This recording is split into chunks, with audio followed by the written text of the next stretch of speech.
Misfit Toys. This episode is brought to you by Progressive. Are you driving your car or doing laundry right now? Podcasts go best when they're bundled with another activity, like Progressive Home and Auto policies. They're best when bundled too. Having these two policies together makes insurance easier and could help you save. Customers who save by switching their home and car insurance to Progressive save nearly $800 on average. Quote a home and car bundle today at Progressive.com. Progressive Casualty Insurance Company and Affiliates. National average 12-month savings of $793 by new customer surveyed, who save with Progressive between June 2021 and May 2022. Potential savings will vary.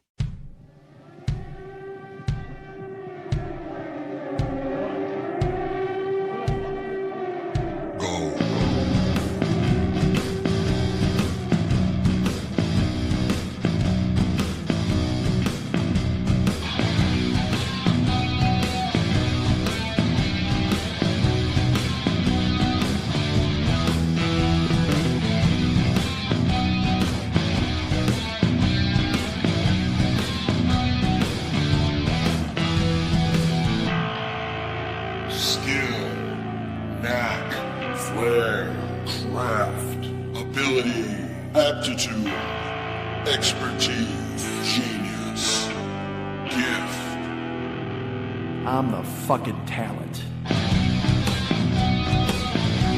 Hey, what's happening, Mike Schmidt, 40-Year-Old Boy podcast. I remembered how to do the beginning of the show. Look at this. Actually, you know what? I didn't remember. Actually, I have a script right here.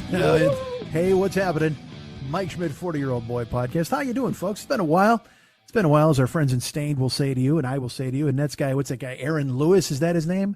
He's another one of those guys who was like, hey, man, rock and roll, I totally love it. It's been a while. And then later on, he's just like, hey, man, I love the president, Trump, he's great. And you're like, what happened to these assholes? How did this, I had to watch, dude. All right, look, I don't want to be this guy. And first of all, let me tell you this. I might sound weird today because I can't open my mouth very wide. Not that I opened my mouth all the way. What if I did? What if I, ow, that was dumb. I said I couldn't open my mouth wide. What's wrong with you? I don't know. Well, I have, here's the thing. Cause you guys would think that I'm just not doing shows. Au contraire. Did you ever watch Twilight Zone, the movie where, the kid wishes people into the cornfield and then his sister was yelling at him and they show her and she's got no mouth? Yep. I met that kid 2 weeks ago. We crossed swords and I just got my mouth back. Sadly, he said, you know what? And he sealed me up. He's like, ha. He goes, I will keep you from the thing you love most, your podcast. Yes. He knows me better than anyone, for Christ's sake. But my mouth is hurting. I have a painful mouth right now. And so I don't know if I'll be able to chat with you properly.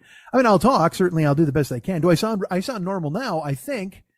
I don't know. But I have it's summer. And as you know, summer is the season of unidentified winged creatures flying around your house. I don't know where they've come from or what they plan on doing.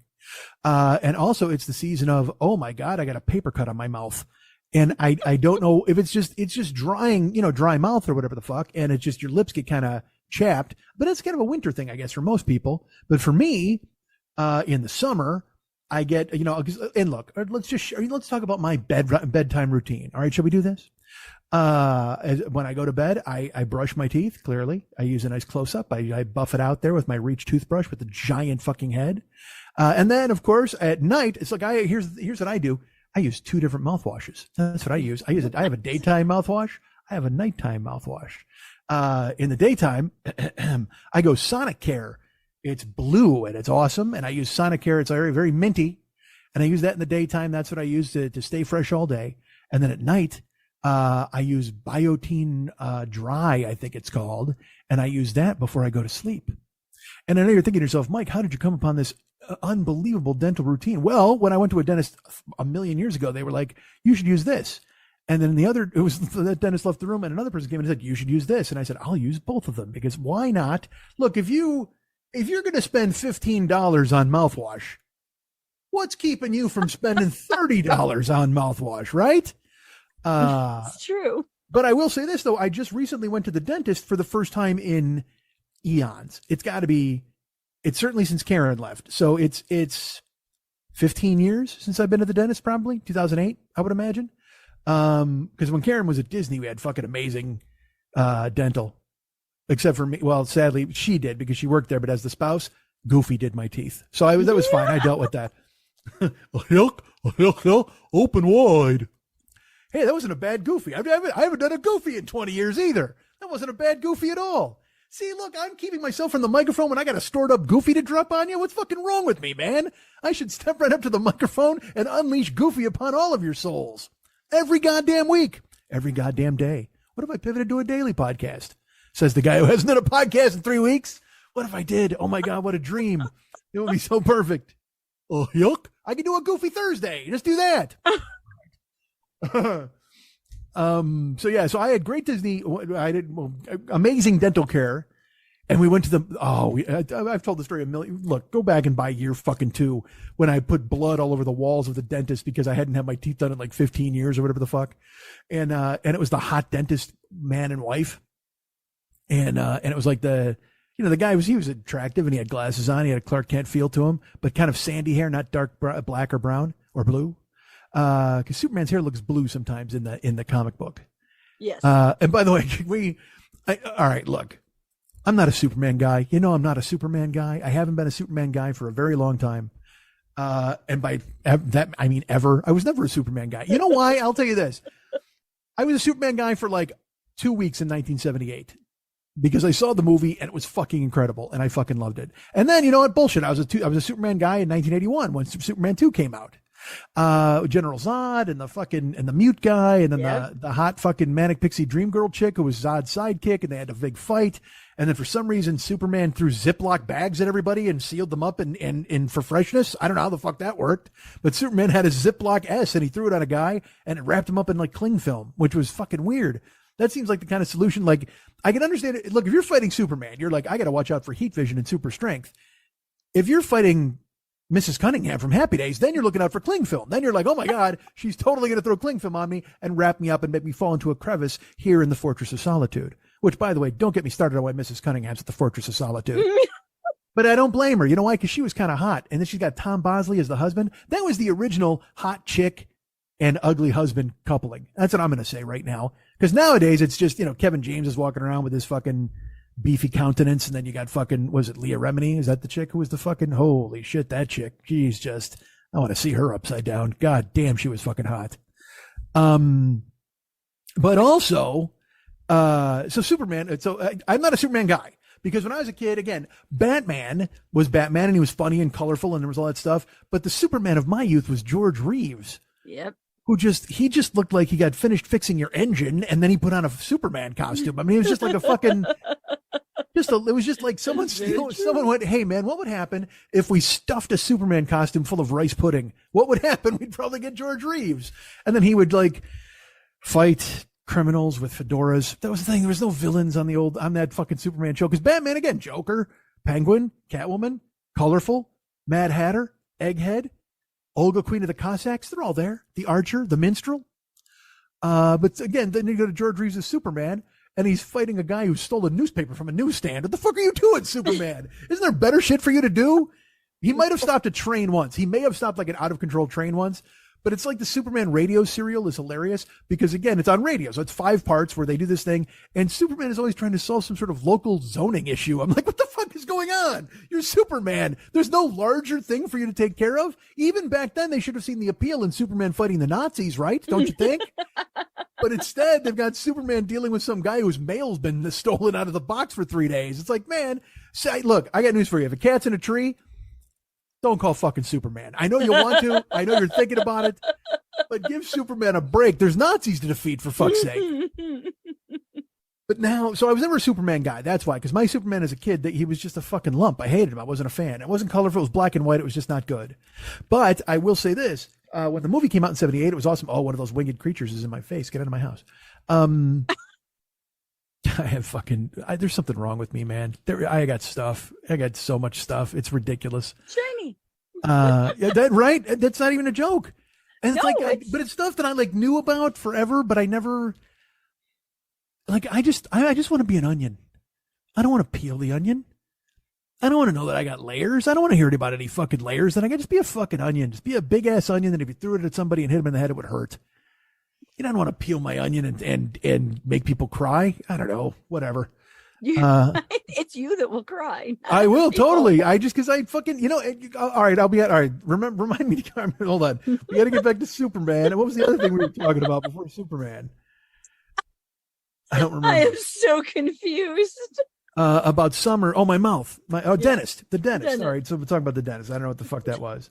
But real quick, before we do that. Your mouth's not working. That's what we were talking about. But I have stuff wrong with me. Yes. I know we all do, but I don't give a fuck about it. Who cares about everybody else? It's my show.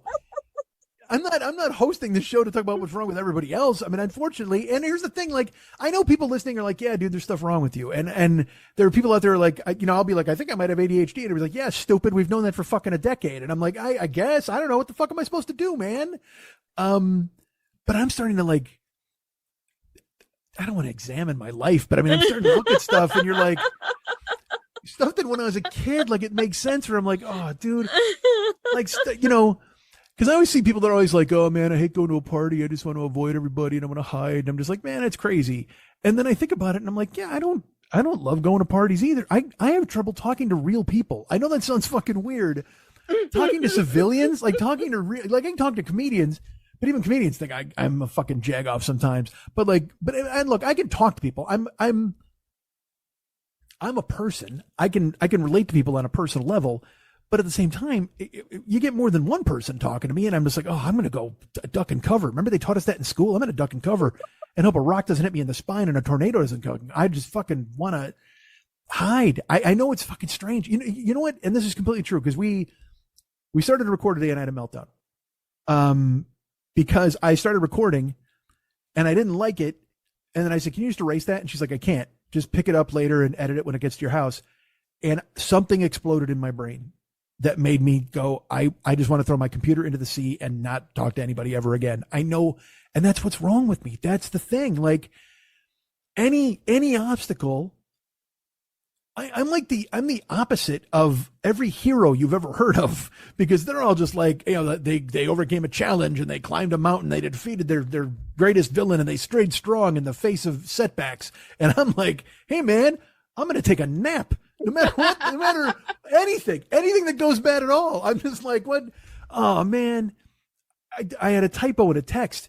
I'm never picking up my phone again. It's the weird, I can't explain to you what it means to be overwhelmed by that. And maybe you feel it too. Maybe there are people out there who like can relate to what I'm talking about, but this is, I've been thinking about it. It's come into my world lately a lot. And this completely happened. I went to lunch with Lily. Last week we went to a ramen restaurant that her friend owns, and it's great. It's the place where I got the job. Remember when I got the job and I got fired after 3 days? Yeah. Well, we went there for lunch, and I ordered something called zebra dip, which is ramen. It's and I've ordered it from there before to go, and I bring it to my house. So I ordered it there, and it's ramen, and I got the thin noodle. I like a thin noodle, folks. And it comes with a little pork belly or breaded chicken or breaded shrimp. And it's got, I ordered corn. I ordered a medium egg, a hard-boiled egg or medium-boiled egg. I get a little yolk in the zebra dip with the garlic broth. It's delicious. It's a delight. I've enjoyed it in the past. I'll enjoy it in the future. But I ordered it when we were sitting at the restaurant. We weren't taking it to go. So I didn't really think about it. And as we're talking, they come out and they start bringing our lunch. And they bring Lily her soup in her bowl. And they bring the guest, that person that was with us, they bring her soup on her plate.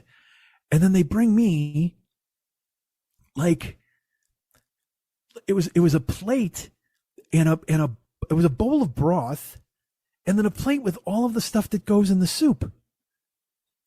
It was a build your own soup.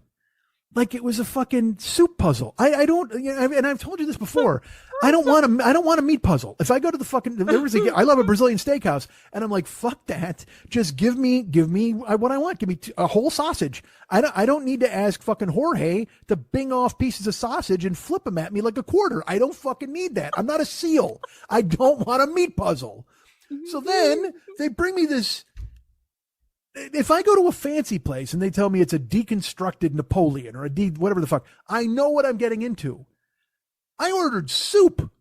Who the fuck deconstructs soup to the point where there's different ingredients on the bowl and a thing on the plate and a thing of broth, where now you I don't want choose your own adventure soup. I don't want it. I just want soup. I want to cry. I'm not kidding. I just give me my soup. Instead, it's this fucking, it's a map with, and you know, Australia is corn, and I look over here, the noodles represent Japan, and what the fuck? Put it in a bowl with the juice. Put it in there with the soup juice, and make me a bowl of fucking soup. I know. Look, to me, this is funny and interesting, but it's also, it couldn't be more true, and it made me sad to when it came. I don't know why. Because what I wanted to do is say, I don't want this. Take it. I know that's what a child would do. I recognize that, but it was the overwhelming feeling inside of me.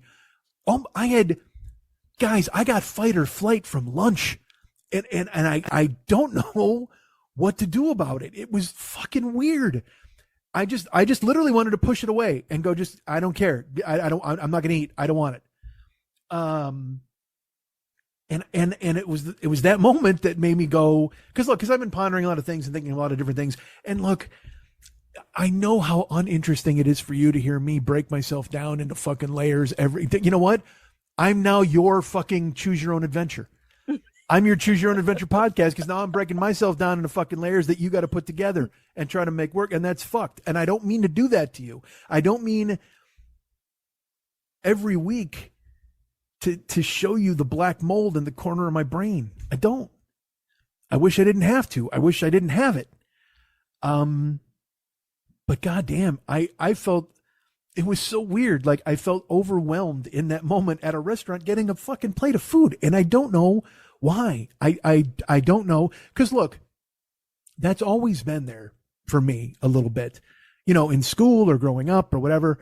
Even when I'd be on the road and people try to talk to me at the bar, I'm like, I got to get the fuck away from these people. I don't know what's going on, but I'm not enjoying this. And that was why I would, to my detriment, I would be on the road doing comedy, and I would finish my set as a middle, and I would leave, and I would go get Taco Bell and go to my room and watch Mystery Science Theater or basketball or Sports Center or whatever. And I was so happy I was away from everybody, and a door was between me and them. And it's become worse. It's just become worse to the point where, you know, and look, it's not like I'm fucking dug in like a tick. I always joke around like that. Hey, I go to movies, I go eat, I go to the restaurant, I drive Uber, I go out, I do stuff. But I'm at my most comfortable when I'm just hiding from fucking everything and everybody. And that we went to that lunch and it was awesome. And then they brought that food, and I wish I could explain to you that I know it's anxiety. I know these are all self-diagnosed things. It's anxiety. It's fucking whatever the fuck. It's, again, I have all the letters. I got them all. I got all the letters completely. By the way, I'm just going to tell you this joke that I thought of because Oppenheimer's coming out, and I thought about, you know, because there's this in the commercial, in the trailer, they show them, they're like, we got to build a city for everybody to live and nobody gets to talk to them. We got to build this bomb. And I laughed because imagine trying to do that with social media.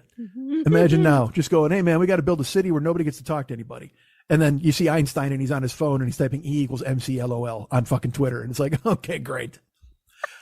And I wonder what, if there's some sort of relationship between my being averse to social media and participating on it and this thing that I tell you about where I don't want to build a soup. I don't know, man. These are questions for a dude with a mustache and a pencil. I couldn't tell you. I don't know.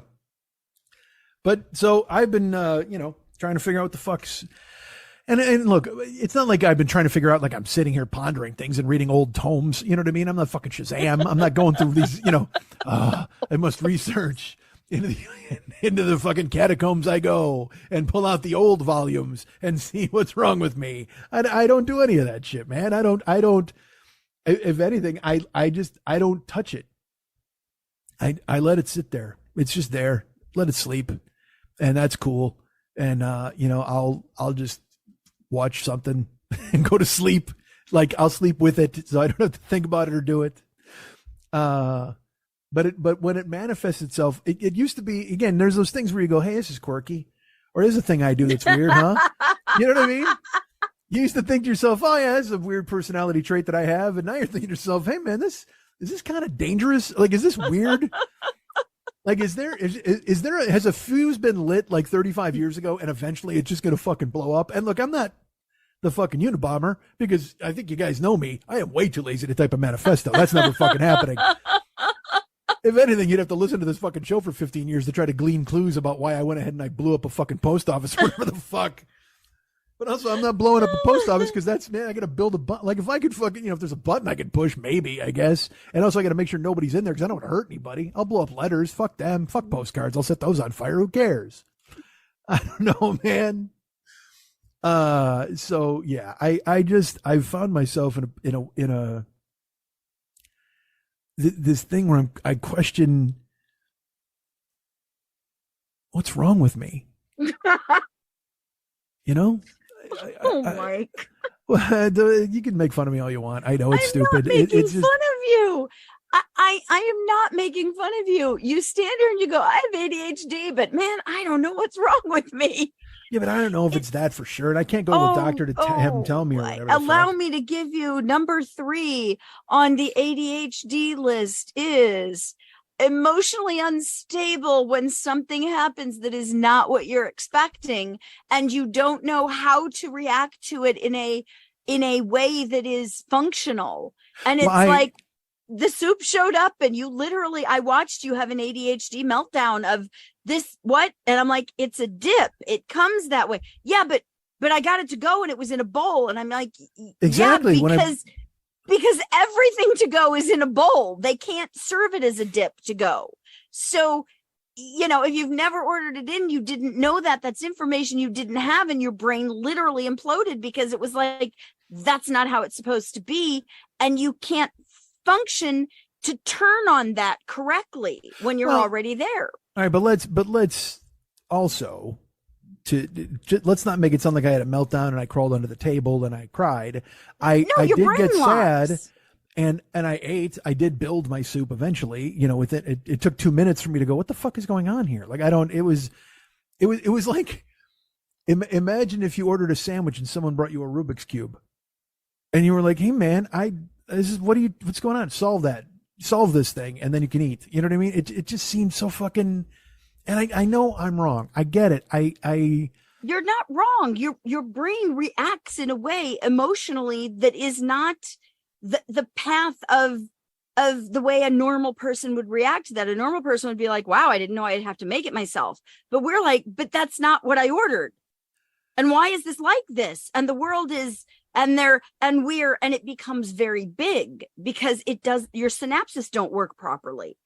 It's not a failure or a moral problem to have a disconnect like this. Yeah, but if your brain doesn't work properly, you're stupid. And I don't want to be a stupid guy. You know what I mean? No, like, that just seems ridiculous. Then you're calling me stupid, and that's really rude because I have ADHD. I'm not calling you stupid. I'm talking about me. But you can't say that ADHD means stupid. Well, you can have ADHD. I must be stupid. Clearly, that's ableism. I don't think there's any doubt about that. Oh my goodness, let's not do this. I'm not putting labels. The point I'm making, now, you know what? That's labelism. What you just did. I'll tell you that. Putting a label on what I was talking about. That's labelism. Uh-oh. Did I serve you soup? No, my brain just locked. What the? The point being, though, is you have a path on this. It's just the inability to be able to act on it that is so difficult. And I know that because I spent years not understanding until I was diagnosed with dyslexia and then ADHD. Well, actually it was ADHD and then dyslexia. And now EDS. Letters are everywhere, unfortunately. Well, let me ask you this. If those diagnoses happened in that order, did you think that you had DDHA? No. Okay, just checking. You said they did that first and then dyslexia. So the first one, you could have, what the? All right, never mind. So I don't know. I just, again, I'm going to be dead soon. Not we all are. I don't want to cast that pall over everybody's day. Hey, man. Well, we all die. Everybody's going to die, clearly, but me sooner than others, clearly. And this is not the time for discovery. I don't want to spend the last 20 years of my life going, you know what? Man.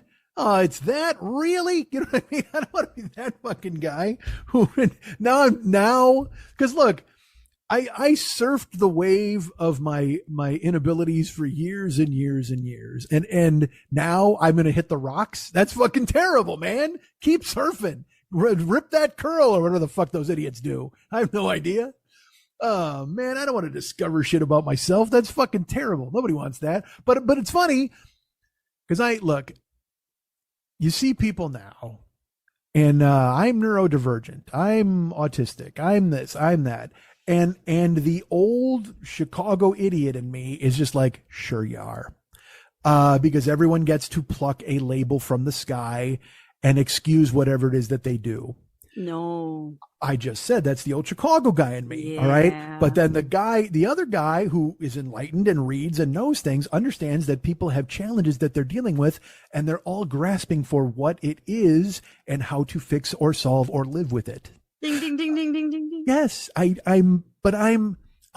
serve two masters. I serve that guy. I serve the enlightened guy who's got a carnation in his lapel, and I serve me who would beat that guy to death with a tire iron. I had that guy.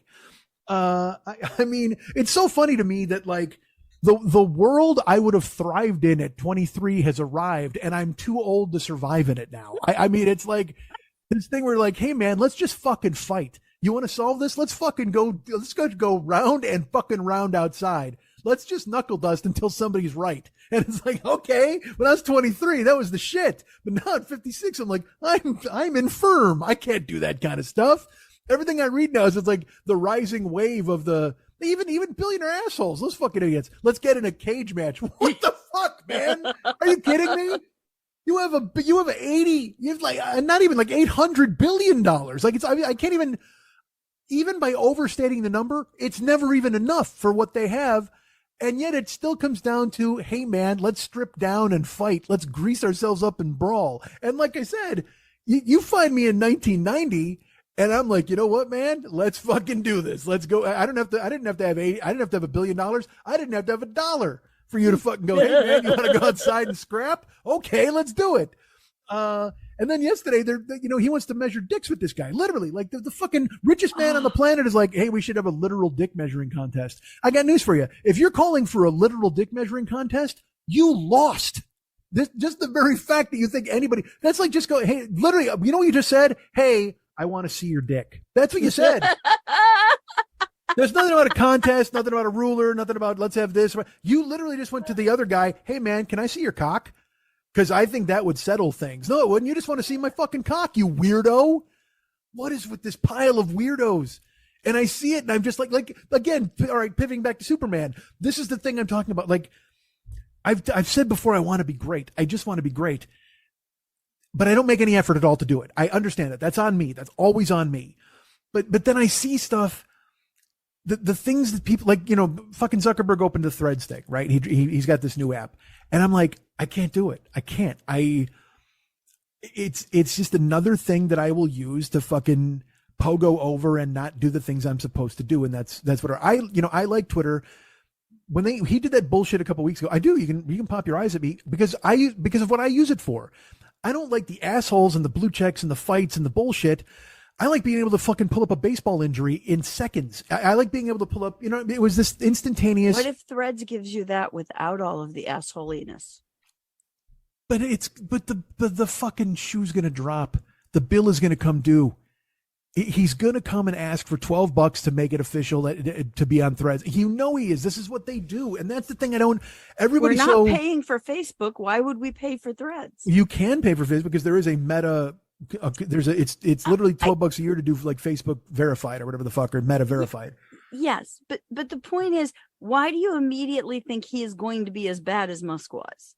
Are you defending a billionaire? Are you defending a billionaire on this show? No, really? Here's what I am doing. I am saying that consistently he has been horrible in this way. That's it. Where Elon is like all over the page and asking people to see their dicks. They're terrible. They're just. They're and all no, of them are just. I would never defend either of them. But I am Understood. saying that Threads is actually kind of nice because you see blue check marks again and you go, oh, that's someone that's verified. I will now read this rather than go, I don't know if I should read this. And I've heard again, there are people who love it. There are people who are like, oh, it's this, but my point is, like, enough megaphones, enough. And again, I've spoken to this before about the irony of a guy who's had a show for 13 years giving his opinions, wondering why everybody has to give their fucking opinions. I get it. I understand it. Look, guys, I'm a fucking paradox. All right. I'm an onion, peeled or not. I will hit you right between the eyes and make you bleed, or you can peel me and I'll make you cry. Either way, I'm not someone you want to fucking handle. But like, so getting back to the Superman thing, I literally for 2 days now on Twitter, there's an argument about whether or not Superman is an immigrant. Because someone used it as an example, like, because here's why. Somebody posted a picture of fuckneck Trump as Superman. And they're like, and literally wrote, President Trump reminds me of Superman. Share if you agree, whatever the fuck, dumb shit. And then someone was like, Superman was an immigrant who came and worked for a journalistic society to see what was going wrong with people and try to help, and all this bullshit. And then someone's like, Superman was not an immigrant. He came from space and he landed and he's an earthling because they took him in. And I'm just like, I'm reading it and it just reminds me of this. There's a scene in Family Guy where something's happening and Stewie just silently pulls out a gun and puts it in his mouth. And I'm like, yep, because I don't. And like Threads is just another place to argue about whether or not Superman is an immigrant. You know what I mean? And look, these are functional tools. Twitter to me, before he got involved, Twitter to me was this function. It was like a phone.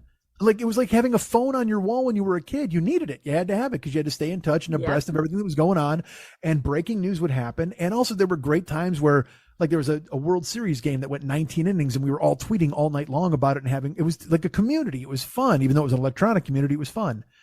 It was still a community. It still fostered some sense of belonging.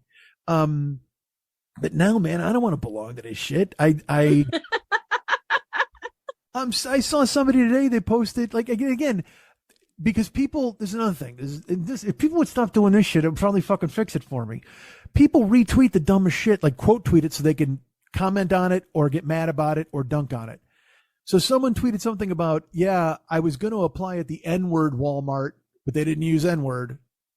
And they said, but I applied instead at the store across the street because it's better and I won't have to pay for Ubers to go to work. Like, someone tweeted that. And then someone retweeted it and went, this platform is really going down, whatever. And like, well, or you could just block that ass fuck and not deal with it. You could not share that with me now. So I had to fucking see it, or anybody else who follows you or whatever it's the essential bit. And it's a bit a million comedians thought of, but the person I identify with it is Ellen DeGeneres. Oh, this smells awful. Taste it. You know what I mean? Like, it's just this, it's Ellen DeGeneres's bit because she's the, I had that bit growing up, but she did it on a special. And in my mind, I was like, that's hers now. It was just like, she tastes something, goes, ugh, taste this. And that's social media in a nutshell to a certain extent. Like, and again, I don't mean, because there's nothing more uninteresting than people bitching about wokeness or bitching about what they can and can't say or bitching about social media. I get it. And now here I am doing it and I hate it. But also, what the fuck am I going to talk about? The Crusades? I mean, this is the planet we live on. This is the world we are in. And I'm a part of it. I'm hip deep in it. And if I go to Threads, it'll be over my nose and who knows what'll fucking happen. I have no idea. And look, I say all this knowing full well that eventually I'm probably going to have to get that account. To have a finger on the pulse, because otherwise I might as well be fucking Kaczynski. I might as well be in a cabin somewhere. And when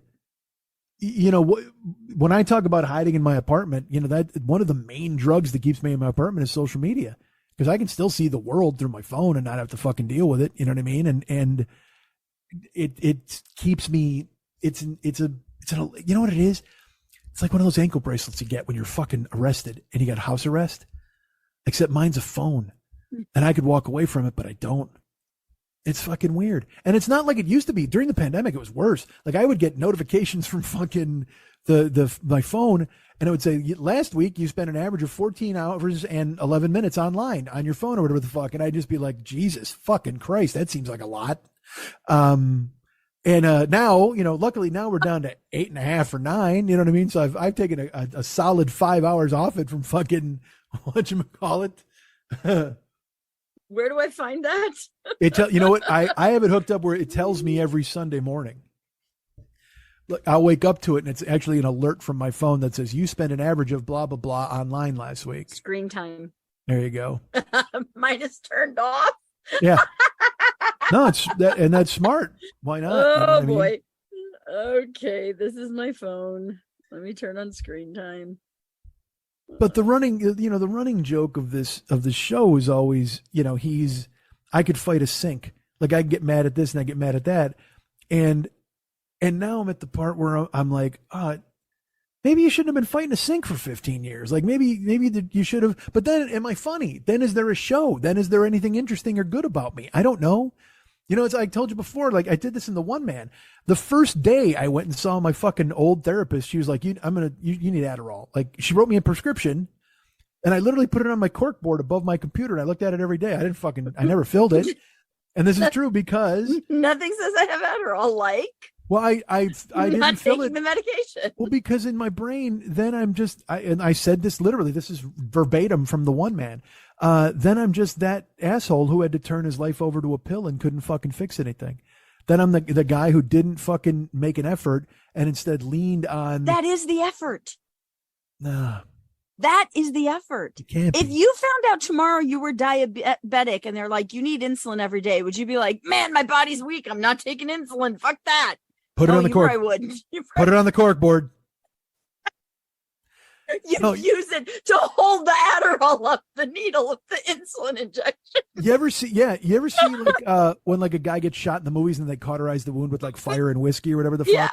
Here's what I would do. Like if I had diabetes, I would just fucking eat Fruity Pebbles all day, every day until it went away. Yeah, you fight fire with fire, man. That's what you fucking do. Just me, Fred, and Barney kicking the shit out of fucking diabetes. That's going to be awesome. I wish you could see that life could be different. Who wants that? I want to have my world fall apart because my entree was not even wrong. They brought me the right shit. They just didn't put it in the right container. We've all been there. We've all been through a mass traumatic experience with COVID. Well, which brings out our issues even higher right now. And I know that, I told the vitamin story a couple weeks ago, truthfully. And I know that is also part of this. I'm just saying, I know it is. Like I have to make ice every day and the trays go in order. And then you rotate the trays so everyone gets a turn to be first. You know what I mean? And then the other day I got distracted because something got tipped over, like that had water in it on my countertop as I was doing the ice. And so I had the water running and then I had to wipe up this thing and I put the ice tray down and I didn't think about it. And I looked back and my ice trays were stacked on top of one another instead of being laid out single file. And I didn't know who was first. And I apologized to my ice trays because I was wrong and what I had done.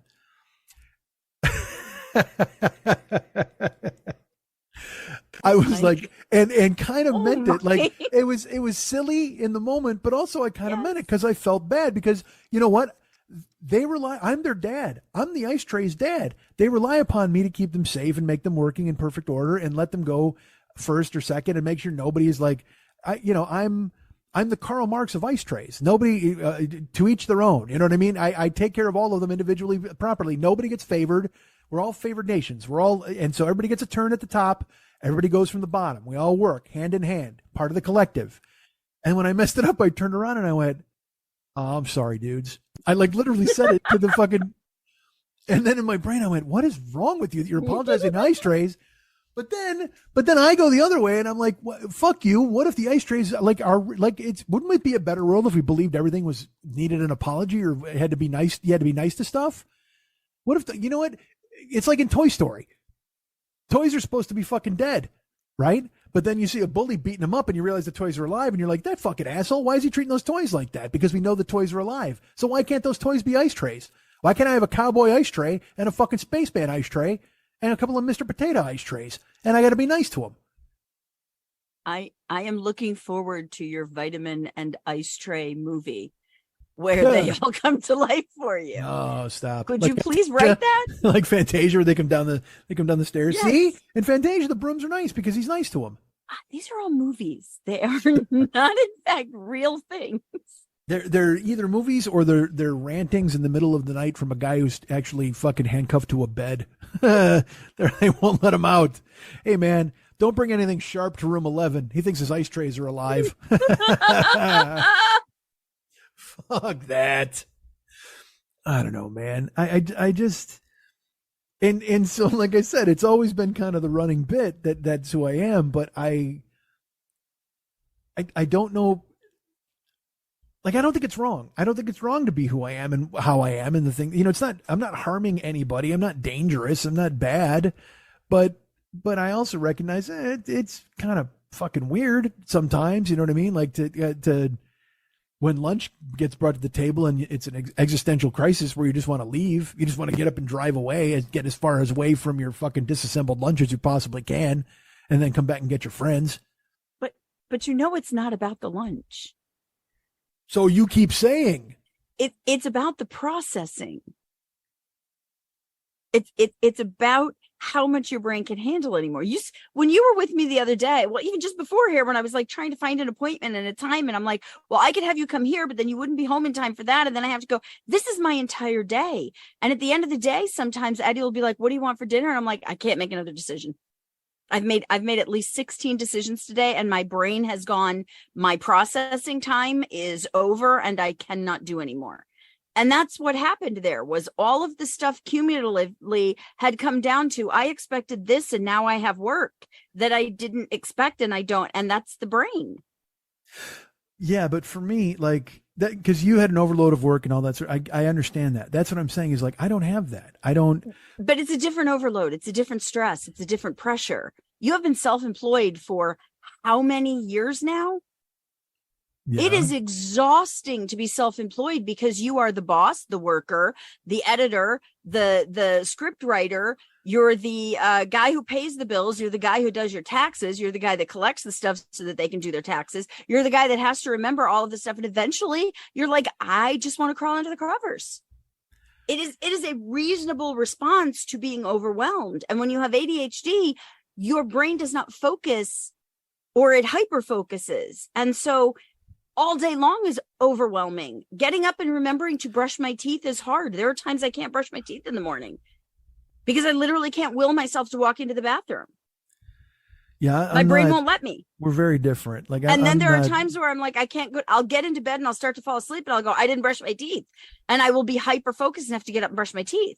It manifests in different ways, but it always comes down to circuitry not firing properly. I wish I could get back on ADHD drugs. They won't put me on them. It's frustrating. Well, then here's what we do. I go in and I get diagnosed. They give them to me. I give them to you. That is a federal offense. So let's not do that. But, I would love to see Mike on ADHD medication. What did they prescribe for you? Do you remember? She literally, I don't know, she gave me Adderall. That's what it was. It was a prescription for Adderall. And I put it on the cork board above my computer so I could look at it. And I was like, yeah, there you go. Now, please again, recognize everybody listening to this, anybody listening to this.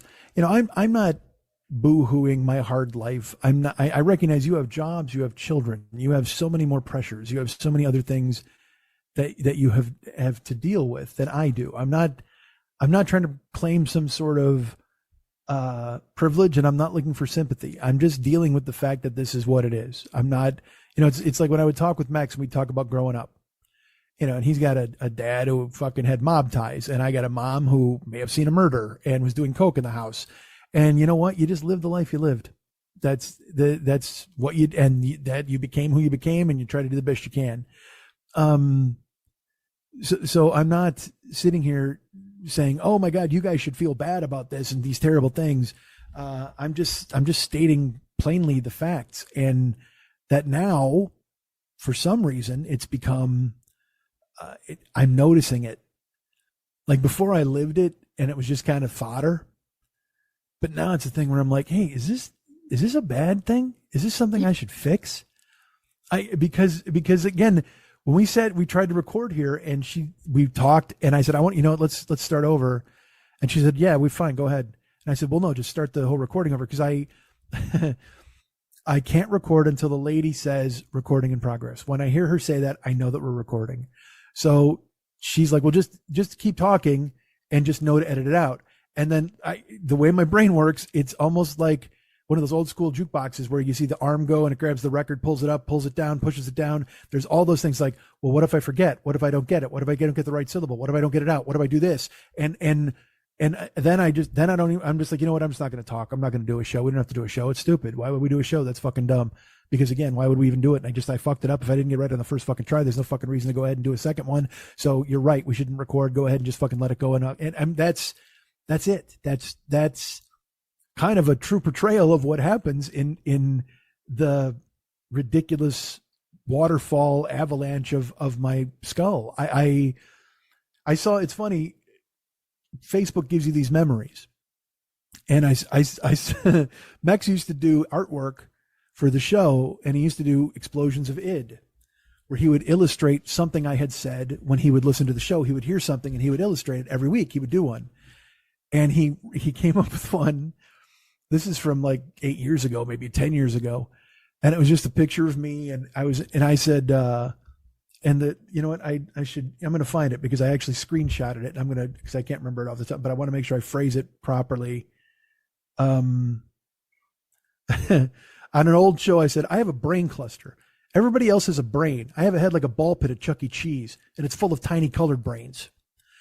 And I feel like that sometimes. And I feel like that all the fucking time. And I felt like it then. That's another thing that's even funnier, is that's literally 10 years ago that I fucking said that shit.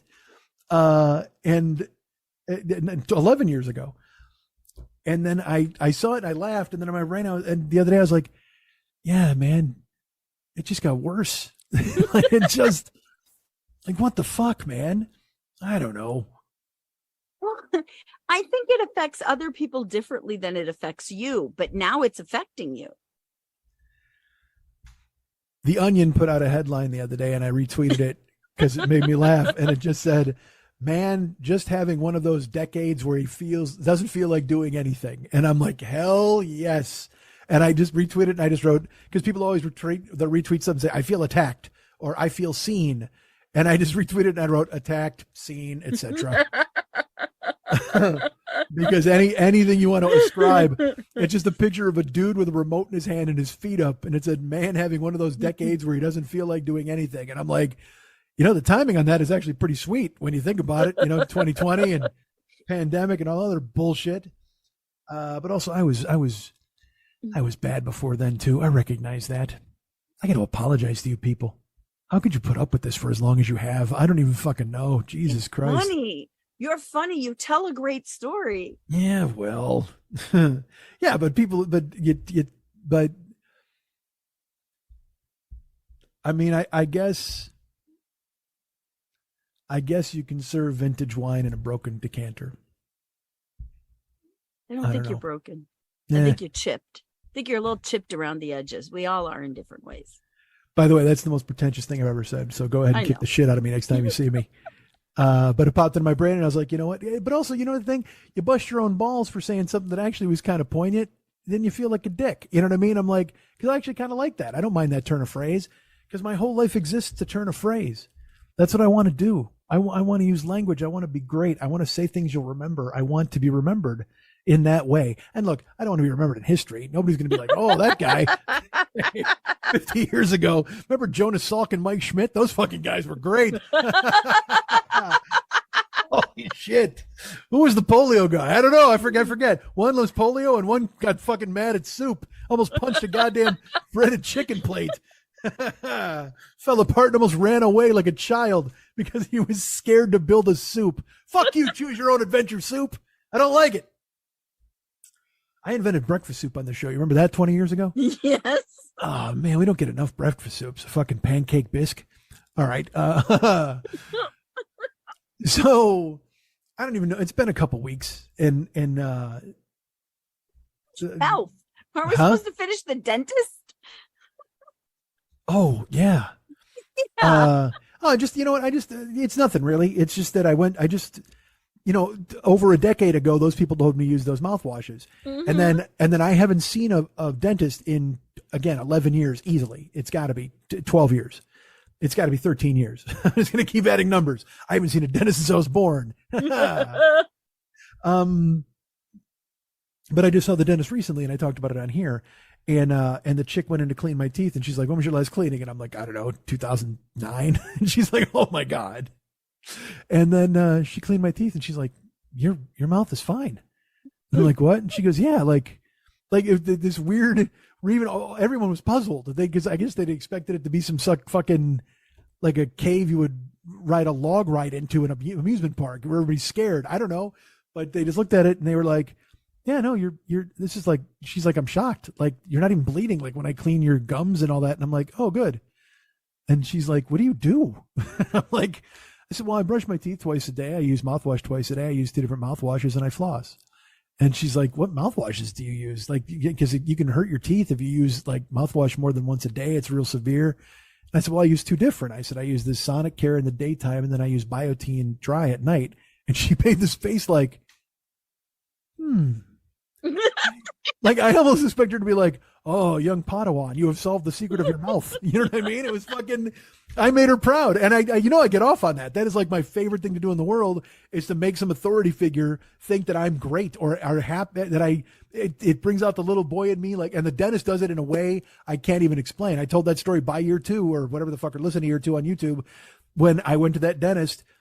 And I sat there as they fucking took a jackhammer to deep clean my fucking mouth, blood everywhere, my mouth, my shirt, the fucking arm. And I just sat there, I didn't say a word.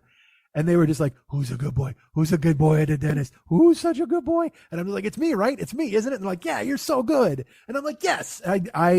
Because when I was a kid, when I would go to the dentist, you would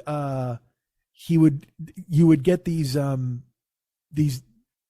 things that turn to drink a certain color and they would make your teeth a color or whatever. Yeah. And he would give me those like as a reward if I did the dentist thing right. And again, I'm sure this is because I didn't have a dad. I know you're going to write me and be like, if you'd had a father, maybe you wouldn't have looked at the dentist, for the 1 hour validation every 6 fucking months when you were a kid, which by the way, that's strong. I think my mom took me to the dentist 4 times when I was a kid. But still, I go to the dentist. So I went to the dentist and they were like shocked at so then I just went for another cleaning. Cause it's literally been 6 or 7 months since my last dentist appointment. And, I sat down, dude, it took 15 minutes. She did a little buzz around, zoom, zoom, zoom. She goes, yeah, you're fine. You're great. I mean, she goes, I can see you in 8 months probably, but we'll just schedule it for 6 just to be safe. And I'm like, all right, cool. So when you think of me as a falling apart ramshackle tenement, please know that at least the entrance is sparkling and exactly what it's supposed to be. I've got a great door. Once you get in the building, though, forget it. Although I can't, now that I love this idea of fighting Fruity Pebbles, diabetes with Fruity Pebbles, I'm going to fucking do that. I got to get diagnosed first, but just fucking kicking ass, just going 2-fisted, eating Cocoa Pebbles and Pop-Tarts. Oh, man. Man, I went to Walmart the other day, and you should know when I say that, I used to go to Walmart when I was at my ex's place all the time. There was a Walmart that was close by her house, and it was 24 hours. So sometimes I would drive her to work at 3:30 in the morning, and then I would just go to Walmart just to fucking whatever. And she and I would go there too. It's like, I will say that kind of, just to go grab whatever. We'd look for weird cookies and chips. She got into my fucking nonsense. But that's because it's in the Midwest. There's a Walmart fucking everywhere. You know what I mean? You go to the river, there's a Walmart, and then you get on the Walmart boat across the river to the other Walmart. You know what I mean? It's one of those fucking things. Well, here in LA, there's not a preponderance of them. We got Targets and stuff like that. But like there's one by Lily's house. I think I told you, by year 6 or whatever the fuck, they actually sold that chocolate fruit I used to eat. I was like, what the fuck? But also those. So I went to Walmart the other day. It was like 10:30 at night. They close at 11. It was still like ridiculously busy. It was fucking brutal. But unfortunately, of course, at that hour, it's just like walking through prison gen pop. You know what I mean? It's not like there's fucking, anybody. I'm serious. It's literally. I understand. Yeah, you're just like, hey, you walk in like, hey, where's the bread? See that guy with the face tattoo? Walk past him to the guy with the other face tattoo, and then go down the aisle to see that guy with the fucking face tattoo. All right, sounds good. TMZ just reported that Dennis Rodman got a face tattoo, and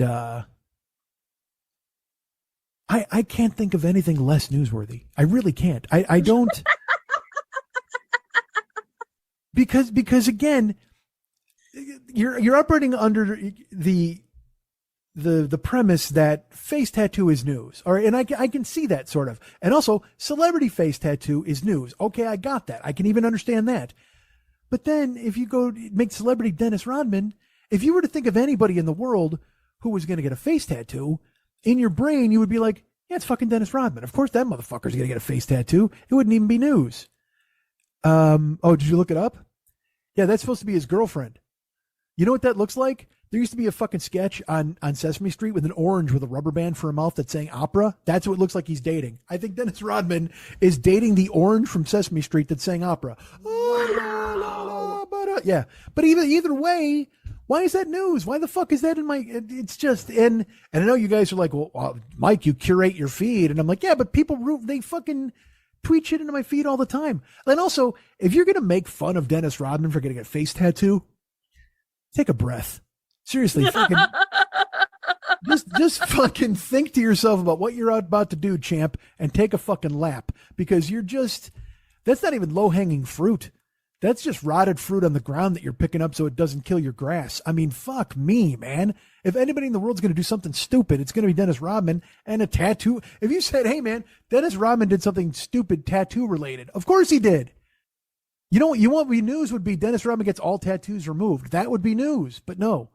I got to see him with this weird cartoon character on his fucking face. I don't even know why this came up. All right. You went to Walmart. I did. And it was fucking, because I had a fucking, you know why? Because I was like, you know what? Because I had salty snacks in the house. I had a salty thing, but I didn't have anything with sugar in it. So I'm like, I'm going to go to the store. And here's the thing. I can't go get chocolate bars from Ralph's anymore.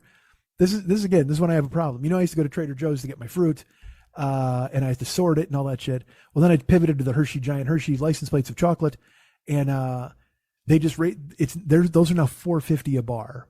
Jeez.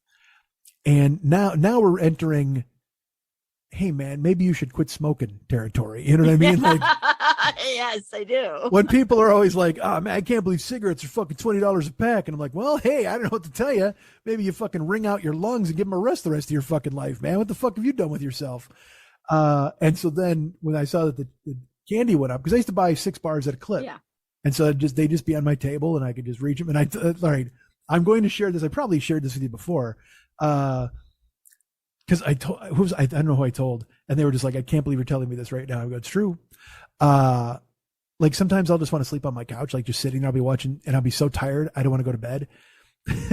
So, and I've probably told you this. Don't yell at me, but I'll have like a candy bar next to me, and I'll put like a square of candy in my mouth, and then I'll just go to sleep, and just with it in my mouth like a king. Like a fucking king. He just gets to sleep with fucking chocolate in his mouth. Oh, it's amazing. And then you wake up like an hour later, like, oh, and it's all melted. And then you got to put another one in there. Oh, yes. It's so beautiful. I would choke to death. No, I'm sitting up. That's the thing. Yeah, I would still choke somehow. I'm on a couch. No, it melts. It's great. I will say this though. One time I woke up and my head fell forward. And there was just chocolate. Like I looked like Gene Simmons with blood, but it was chocolate. It was all down my chin and shit. I'm like, oh no, the king needs a wipe up. The king needs a wipe up. And you know what? Nobody heeds my call. I had to get up and wash my own face. I didn't fight and scrap and scramble to get to this point in my fucking life to have to wake up in the middle of the night and wash chocolate off my own face. What the fuck, man? Send me an angel, a chocolate wiping angel, and get her in my fucking house. Send me an angel. So people have been writing me, texting me, emailing me, looking for answers. And that's just the IRS. But other people as well are writing me and calling me. And they're like, hey, Mike, you never told us how your new car is doing. The car that we purchased in good faith and thought you would tell us about. Yes, I understand. And you're lovely people. And again, I can't thank you enough for all of your efforts. As you may or may not know, at the beginning of, I believe it was March, I totaled my old car, and then there had to be a GoFundMe operation, and people stepped up and were incredible. And I was able to purchase a new car. And this car that I purchased was a 2017 Toyota hybrid Camry. And it is everything I wanted in a car. It was lovely. It was loaded. It has shit that I don't even know how to use it. Like Toyota has I'm not even joking. Toyota has an app that you can put on your phone that then like interacts with your car. And I think that is terrifying. Because I think we all know that all of our apps talk to one another. And the last thing I need is for somehow my Facebook to start talking to my Toyota and telling it what to do and where to go and all that. I don't want anything to do with any of that stuff. No, thank you. So I think I told you that I took the car and it had an oil leak. And this is part of Schmitty life. There's always something going down. And so I said to myself, well, here's what I need to do. Of course, I went to my mechanic and he said there was an oil leak. And he's like, you got to bring it back to CarMax. And so I brought it back to CarMax, and CarMax said, there's no oil leak. I think this is where I left it when I told you about it. Yeah. CarMax said there was no oil leak. And I was like, all right. But my mechanic is saying there is an oil leak. And they're saying, well, we're telling you there isn't one. And I said, okay, that's fine. Now I should tell you this. Well, let me just recap real quick. I bought the car and I took it home, and then I had to bring it into my mechanic, and he looked at it and said, there's an oil leak. And so I called CarMax and they said, hey man, we don't have an appointment for 10 days. I was like, that just seems fucking ridiculous. But because I bought a car, they're like, no, well, this is just the way it is. We're not open on the weekend. And I said, okay. I said, can I bring the car? I go, I can't drive the car with an oil leak. They said, well, bring it in and leave it here and we'll give you a loaner. And I said, okay, that sounds fine. So I brought it in and they kept it for 9 days. And then they said, hey man, there's no oil leak. I said, this seems ridiculous. My mechanic says there is one. Here's his report. And they said, we're looking, we don't see an oil leak. So then when I went to pick the car up, they had washed the engine. So where there was oil that my mechanic had showed me, there was no longer oil. And they said, yeah, we went in and we looked and and you can see, we cleaned it off and there's no oil leak. We drove it. And I said, okay. I said, well, can I get reimbursed for going to my mechanic? And he, because it cost me $160 when I went to my mechanic. And they said, no, we won't reimburse that. I said, fair enough. So, because you got to try, I guess. So I took my car and I scheduled an appointment the next day with my mechanic. I called up and I go, hey man, they're saying there's no oil leak. And he's like, well, Mr. Schmidt, I'm telling you what we found. And I said, I understand. I go, they're telling me they didn't find it. So what I need you to do, I'm going to bring it in for another inspection. And he goes, well, Mr. Schmidt, that's not any good. I said, what do you mean? And he goes, well, I can't look at it now because you said they cleaned the engine. And I said, yeah. By the way, Iron Eyes Cody, the guy who cried in the Indian guy who cried in the trash commercial, that's who my mechanic is. I feel like now as I'm delivering this voice, oh, Mr. Schmidt, you can't bring car because the wind says no. So he's like, you can't come in here because you haven't driven it. I said, well, no, I just picked it up. And he goes, yeah, so you're not we told you it was like a small oil leak coming from the crankcase by the timing chain belt, whatever the fuck. He goes, but we're not going to be able to see it until you put some miles on it. He goes, so you have to drive it for like a week or so and then schedule the appointment. I said, okay. I said, well, I'll drive it a bunch this week. And when can I come in? He goes, come in Saturday. I said, great. And this was on Monday. So I said, cool, schedule me for Saturday morning. And then that week I drove all week. I actually drove to Vegas and back a couple times. And I put a good, like 600 or 700 miles on it that week. I drove it a bunch. And I brought it in Saturday morning, and there's a guy, I don't want to say his name, Rudy. What the fuck? I'll say his name. What do I care? You got to go find him. Rudy works at my mechanic's office. I brought it in, and my mechanic it's a father and son outfit. It's a dad and two sons, although I think one of the sons now doesn't work there, but the one does. They're incredibly nice, but they're not the guys I used to have on the West Side. I told you all this a million times. So I brought it in on Saturday, and I sat there, and I just look. Again, I'm just looking for the green light. That's all I want. That's all I want. And I'm sitting there. And an hour goes by, and I'm like, son of a bitch. And then sure enough, Rudy walks in. He's got an iPad in his hand, and Rudy goes, Mr. Schmidt, can I see you? He's German. I'm not going to do the accent, but I was like, yeah. And I told you that happened the last time I went in, and they were like, Mr. Schmidt, can you come here, please? And I'm like, fuck. It's like being in school. You know what I mean? That. So I walked over, and he goes, you have an oil leak in this car. And he shows me the engine. There is oil. There's dirt. He showed me there's burnt oil in one section. There's other oil. He goes, I said, they told me it was condensation. He goes, this is not condensation. Engines don't sweat oil. He goes, I'm telling you right now, the reason they're not seeing it is because they don't want to take apart the crankcase. But I'm telling you, that's where it is. He goes, I'm showing you. And he pointed it out. He took photos. He did, and I'm just sitting there stunned because again, what the fuck? I have talked to so many people who went to CarMax. I have a friend who bought 5 cars from CarMax, and all of them loved them. They were like, yeah, no, they're amazing. I would go a second time. I'd go back. I'd go a 6th time, whatever the fuck. They all loved it. And Rudy's here pointing, and he literally puts his finger on it, and you can see him. He swipes oil. And then there's, like I said, there's oil that's like looking kind of fresh, and it's not a lot, but it's clearly coating this particular part. And then there's dark burnt oil inside. And he's like, that's because the engine is warm, and it's, it cooks it when it's on there. He goes, I'm telling you right now. He goes, there's an oil leak there. It's on the timing chain cover belt. I'll put it in the report.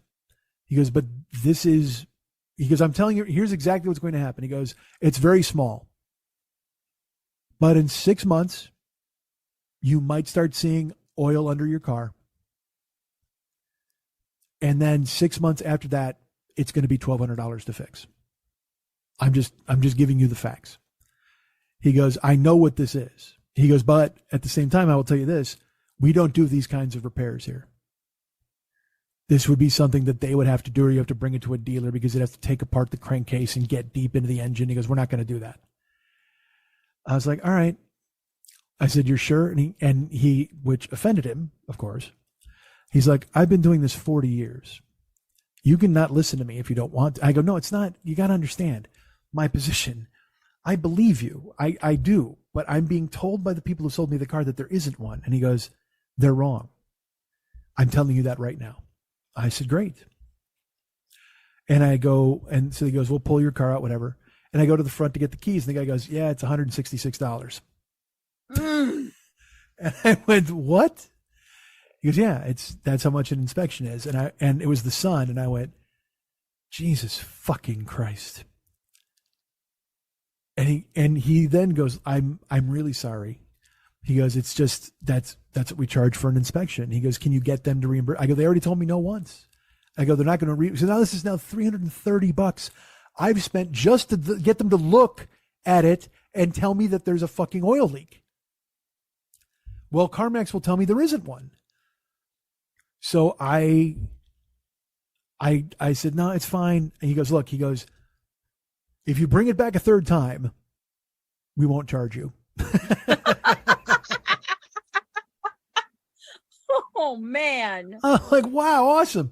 So I'm not going to be at $500? It's just we're going to stay at $333. Good. All right, thanks. Not his fault. Not their fault. It's the policy. And I can't expect somebody to go, hey man, we're just going to do a free inspection of your car. I get it. It's fucking, they don't have a garage to serve people for free. I understand. Doesn't mean I was happy about it, but that's the way it is. But now I have $335 worth of wrath to turn on to fucking CarMax. So they pull the car out and I pull away. I just go around the corner and I dial the phone. And as I've told you before, CarMax is unbelievably easy when you're purchasing a car. You're looking it up. I got approved online. You make an offer. They say yes. It all happens online. Like, it's fucking crazy how it works. And then they have a guy call you to follow up as he fills out the paperwork. But he's just in a call center. These aren't car experts. These aren't, like, as I said before, it's like buying a car from a Burger King. Like, it's just a bunch of people who happen to work there. They're not experts in the field or people who know cars. It's Jasmine with a Z who can answer the phone. You know what I mean? And there's nothing wrong with that, but that's the way they handle their business. And again, up until there was an oil leak, I would have sung their praises to the fucking heavens. Like, I mean, I was so incredibly enamored with the way, because you're talking to a guy who has spent 11 hours in a car dealer before, as they tried to get him financed and sent it here and sent it there and asked questions. And then one time they came back and they were like, okay, man, you're all set. And it wasn't a Murano that I was buying. They were trying to sell me like a RAV4. And I'm like, I'm buying a Nissan Murano. They're like, no, it was a RAV4. We're sure of it. And I'm like, well, I just test drove the fucking thing. I mean, dude, this is what they do. It's who they are. They're just fucking vampires with loud ties who want to make you sign 4 pieces of paper. It's fucking crazy. But now CarMax, I was doing it online. It was just, it couldn't have gone smoother. If a ghost had come and lifted me in the air and put me in the seat, like you know what? When you're driving at night and your kid falls asleep and you gently pick them up out of it and they put them to bed in your house, that's what CarMax was like in reverse. I was asleep and they gently picked me up and they placed me into the car of my choosing, and I was ready to go wherever I wanted in the world. Whee! But now I've just paid $370 to be told that there's an oil leak twice. So I pulled around the corner and I called CarMax, and again, you might as well be calling the fucking post office. It's a bad example. There's no phones at the post office. Stupid. Perfect example. Calling anybody. And I dial up and I get a woman on the phone and I'm like, hey, I have an issue. I have, my car is I've been told that there's an oil leak, and then I brought it into you guys and you said there wasn't an oil leak. And, now I'm being told again that there's an oil leak, and this doesn't make any sense. I don't know what to do. She's like, oh, well, did you want to make a maintenance appointment? I said, no, I'm coming there right now. And she goes, well, we're not open on Saturday. I'm like, fuck. I completely forgot they weren't open on fucking Saturday. And I'm like, God damn it. I'm halfway there. And I'm like, I'm full of rage. Like, I got a mad on now. Who am I going to get mad at now? I got to find somebody to scream at. I know, soup. So I had to pull over, again and go, fuck, all right, I need to make an appointment. And she goes, okay, well, we have something next Friday. Listen to me. I'm coming in Monday morning when you open. And she goes, well, we have appointment. I go, listen, this is the second time that I've done this. I have to come in there. You have to look at it. I need an answer. I just need it. I go, what time do you open? She goes, well, service opens at 7. And I go, I'll be there at 7. And she goes, well, hold on. And she puts me on hold, comes back. She's like, sir, yeah, we can't have you at 7. I said, well, I can't drive a car with an oil leak. I again, already my weekend is shot because I can't take the fucking car out. And I said, I know this isn't your issue. This isn't your problem. You just answer the phone, but I have to be in there. And she goes, hold on, puts me on hold again, comes back. Can you come in at 10 a.m.? Yes, I can come in at 10 a.m. Thank you. Then all weekend, I just sit here grinding my fucking teeth. And Monday morning, I get up and I drive my oil leaking car over there at 10 a.m., drop it off, give them the keys. And the woman was incredibly, like, the woman I dealt with in the service department was so lovely. She could not have been more helpful or accommodating. She also sympathized with what was going on, empathized with my plight. She did everything absolutely correctly. Filled out my paperwork. I'm really sorry that's happening to you. Hopefully they can take care of it as soon as possible. Oh my gosh, I can't believe this is going on. Like all of it. That's all you want. You really, because how many times have I told stories where you go in and someone's like, yeah, what? And you just want to freak out on them because what the fuck, man? So I gave her the keys and she goes, hey, can I get you an Uber home? And I said, sure. She goes, actually, it'll be a Lyft. And I said, I don't care. Whatever, it's fine. I'm not choosy. So she goes, I'll order you a Lyft to take you home, and then we'll get you one to bring you back when your car's done. I said, terrific. I appreciate it. So then the Lyft comes to pick me up. I get in the car. And look, I drive for Uber. And occasionally I'll feel bad because I will drive for a week. And at the end of the week, my car has had, 90 to 100 people in it. And so my car smells like 90 to 100 people to a certain extent with lemon thrown on them at some point. You know what I mean? It's just, I try not to, like, I feel bad. Like, even if there's stuff on the mats or the floor, like I don't want my car to be dirty ever for me even. I don't have a dirty car. But when people are getting in and out of it, I feel like you owe them something. They're paying. You know what I mean? Yeah. And this Lyft pulls up and I open the door and I literally out loud, I went, whoa.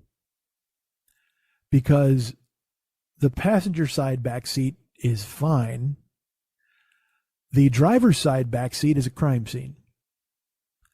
The only thing missing from it is a chalk outline. Like, I'm not even joking. Oh. And I went, and I said, whoa.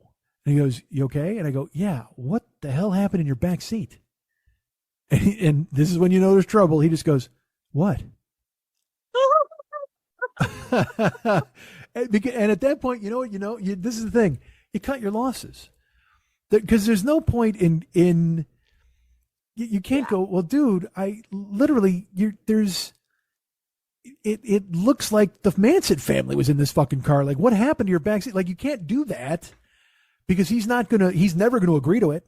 He's never going to go, oh yeah, that, you know what I mean? And you go, yeah, that ridiculous fucking horrible Spider-Man's Venom symbiote costume that is soaked into your fucking seat. So I got in, careful to avoid that side of it. Took a picture, so maybe I'll post that on the Joker's page. Shocked by it, but genuinely shocked. And he took me home, and the CarMax is about 6 miles from my house. So, it's what, a 15-minute ride or so. Gets me home, I walk in the door, and I sit down, and I'm like, all right, I'm going to try to get some sleep here because, early morning for me at 10. And I get in the house, I sit down, a half hour later, my phone rings. Answer it. Hey, Mr. Schmidt, it's CarMax. Yeah, there's no oil leak in your car.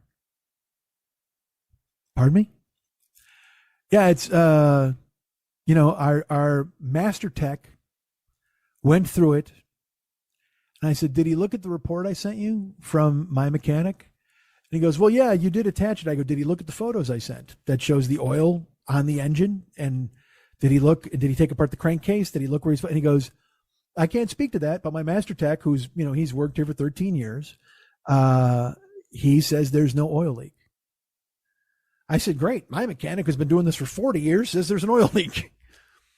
And he goes, well, I don't know what to tell you. And I said, well, I can't keep this car.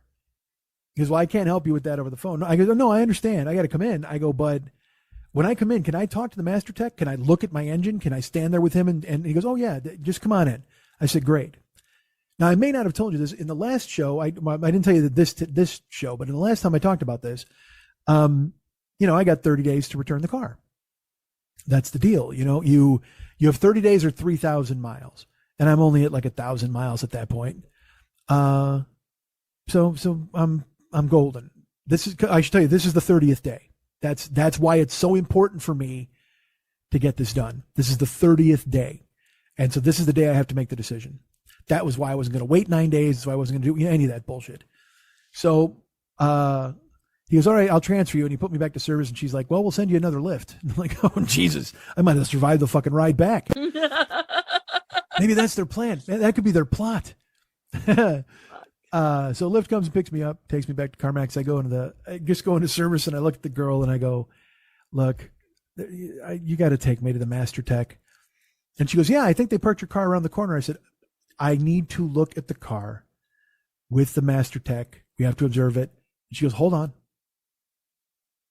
Makes a phone call. And again, it's not her problem. She's being very nice and doing what she's doing. She calls and she goes, oh yeah, no, they didn't park your car. It's in the bay. Like they want you to come up. And I said, great. She goes, all right, I'll take you. I said, terrific. So we walk across, we get in an elevator, we go up to where we're supposed to go. And we walk in and there's my car with the hood up and the Master Tech. Dave, who's there with his unitard, sparkling clean. Well, the seat, the mechanics when they climb into that clothes, that's one thing. Is that a unitard? Generally, it's a jumpsuit. I don't know. A unitard is something that like a ballet dancer wears. Well, he's not the Flash. I mean, Jesus Christ. Or he's wearing coveralls. Coveralls? Is that what you call it? Okay. Yeah. Whatever. It's a one-piece thing. I don't fucking know. Who am I? Fucking Calvin Klein? I almost died in a fucking lift. Jackson Pollock took a lift before me and I had to fucking decipher it. Jesus Christ. So I walk over and he's there and he's beaming. He looks like Mr. fucking Goodwrench. He's just standing tall, chest out, the cleanest coveralls you've ever seen. Unitard fully in place. So we go and I walk over and I look and the engine, I can fucking see myself in it because they cleaned it the first time I brought it. They power wash this shit now because it is so fucking clean, right? And I look and all the oil that was everywhere is gone. Everything's gone. He goes, yeah, Mr. Schmidt, we went through and there is no oil leak. And I said, okay. I go, did you see the photos? And he goes, what photos? And I go, the photos that were attached to my mechanic's report. I go, my mechanic, I go, nothing against you and your experience. My mechanic's been doing this 3 times as long as you. And he says, there's an oil leak. He tells me it's right here. I pointed at it right under here, under the crankcases. You need to take it apart because it's the timing chain cover gasket and it's leaking slowly, very small. But he goes, in 6 months, it's going to be bad. And he goes, well, there's no oil. And I know there's no oil. You've power washed the engine clearly. And that's fine. I love it. It's beautiful. But dude, I'm telling you, there's an oil leak in here. Twice now I've opened the hood and there's oil where it shouldn't be. Well, that's just condensation from I go, it's not. I go, I hate to do this to you, but my mechanic tells me engines don't sweat oil. I go, if it was just me talking to you, I'm a fuckhead. I don't know anything about cars. All right. I would nod politely at you and drive away. I go, but I got a guy. And this guy tells me, he assures me that there's an issue with this engine and there's an oil leak. He goes, well, I'm here to tell you, man, I've been doing this a long time and we do not see it. I said, okay. I can't keep this car. He goes, well, that's not up to me. He goes, you can go down and talk to the sales manager and figure it out. I go, I love it. It's exactly what I wanted. Please. And then now I'm apologizing to him. You know what I mean? I'm sorry, dude. I don't mean to doubt you or whatever, but I mean, I love this car. It's exactly what I wanted. It's the one I picked. I can't keep it if it's going to have an oil leak. I can't. And he goes, well, that's up for you to decide. Like I said, I'm telling you, this is our recommendation. We don't think there's an oil leak. You should be fine. And I said, great. I got a guy. And he told me there is one and I don't know anything at all. And now I'm sitting here talking to you, not knowing anything. And he goes, yeah, I don't know what to tell you. And then also the poor woman is there. She's just like, and she keeps going, oh, like she feels bad. Because she genuinely feels bad. That's the thing. Because she sees me agonizing over what the fuck to do. Because I truly don't know what to do at that point. I know what I have to do. I have to give the car back. Because I can't take the chance on taking a car with a fucking oil leak. I just fucking can't. Because especially, this car was funded by the public. People out there, you guys, bought this fucking car. Also, I now have a loan. I have a car payment. I got a 5-year note, and I can't spend that 5 years with the sword of Damocles over my head waiting for it to drop into my fucking soft spot. You know what I mean? I just can't fucking do that. So I'm like, I gotta, all right, I gotta give it back. I go, do I take the car, drive it down? And he goes, no, that's fine. Go talk and they'll let us know what's going on when you talk to them. I said, great. And I looked at her. I go, I got to talk to somebody. She's okay. We'll let you talk to our sales manager. Come on. as we're walking, she's going, I'm really sorry. I don't know what to tell you. I wish this wasn't happening for you, and it's such a nice car. It's really beautiful. They washed it. And I'm like, yeah, they washed it. They washed the outside and the inside. They didn't fix anything, but they fucking washed it. I didn't say that to her because that would be mean, because she's just trying to comfort me, and which is not her job. You know what I mean? Yes. It's not. I felt bad for her, and again, I almost apologized to her because it's like, you don't need to pat my shoulder. I'm not an infant who needs to be burped.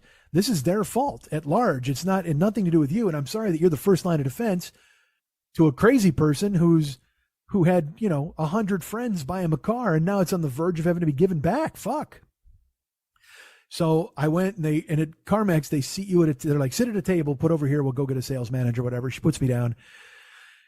And I called my mechanic, and I talked to Paul, and I said, hey, look, is Rudy there? I can talk to him? And he goes, sure. Yes, Mr. Schmidt, hold on. I'll get Rudy. So he gets Rudy. I said, Rudy, look, it's Mike. I was there Saturday. You told me there's an oil leak. I'm back here. They've power washed the engine, so there's no more oil on it, but they're telling me there's no oil leak. And he just kind of laughs like, haha. And I go, so I just need you to assure me that there's an oil leak under the timing chain cover gasket. I just want to make sure I have my verbiage correct, my language when I talk to these guys. And he, again, gets mad because he thinks I'm questioning him and his expertise. Well, Mr. Schmidt, I've told you 40 years I do this, and I'm not trying to lie. I go, no, stop. Rudy, you got to stop, buddy. I go, I believe you. You're my guy, but you're the one I'm using as my bulldozer here to tell them that there's something wrong. So when I give the car back, I'm going to have to say it's you guys. I don't know if they're going to want to call you or what they're going to want to do. And he goes, I'll talk to anybody. He goes, I have been doing this a very long time, and I am telling you what I said will come true. I said, all right, that's all I want to know. I said, I trust you, but I have to be able to tell them. So I hang up waiting, and the service manager, no, the sales manager finally comes over, and I think his name was Mario.